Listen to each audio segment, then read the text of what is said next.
हेरा फेरी 3 को Indian cinema में सबसे बड़ी कॉमेडी फिल्म बनाने में जुटे अक्षय कुमार 50 करोड़ से अधिक लेंगे अपनी फीस। हेरा फेरी भारतीय कॉमेडी फिल्मों की ए लिस्ट में सबसे ऊपर आती है। फिर वो चाहे हेरा फेरी की कोई भी कड़ी हो, सबने लोगों को खूब एंटरटेन किया था, इसलिए फैंस को इसके आगे की कड़ी का इंतजार था। तो जैसा कि हमने आपको बताया था कि फिल्म हेरा फेरी 3 बनने जा रही है और इस बात का खुलासा खुद फिल्म के प्रोड्यूसर फिरोज नडियाडवाला ने किया था। इसी के साथ फिल्म से जुड़ी एक और बड़ी खबर आपको बताना चाहेंगे कि इस बार की हेरा फेरी फिल्म काफी अलग बनाई जाएगी। दरअसल सूत्रों के मुताबिक, जैसा हमने आपको बताया था कि फिल्म हेरा फेरी 3 को बनाने के लिए मेकर्स कोई चूक नहीं करना चाहते हैं, जिस वजह से वो इस फिल्म में 200 करोड़ रुपए लगाने वाले हैं। जी हाँ, इस बार हेरा फेरी 3 फिल्म का बजट काफी हाई है। बजट का हाई होने का कारण एक अक्षय कुमार भी हो सकते हैं।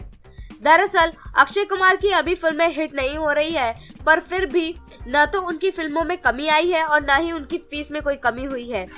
यही वजह है कि अक्षय ने फिल्म हेरा फेरी 3 के लिए 50 करोड़ रुपए का फीस लेने का फैसला किया है।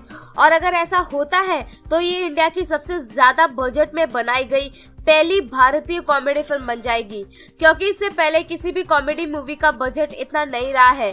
तो इससे ऐसा भी हो सकता है कि ये फिल्म को लेकर फैंस की जो एक्साइटमेंट है वो और भी बढ़ जाए। दोस्तों, एक और खबर आपको बता दूं कि अब हेरा फेरी 3 का डायरेक्शन अनीस बज्मी करने वाले हैं। अनीस बज्मी ने हाल ही में रिलीज हुई ब्लॉकबस्टर फिल्म भूल भुलैया 2 का डायरेक्शन किया था। साथ ही वेलकम, पागलपंती, वेलकम बैक, प्यार तो होना ही था जैसी फिल्मों का डायरेक्शन भी किया हुआ है।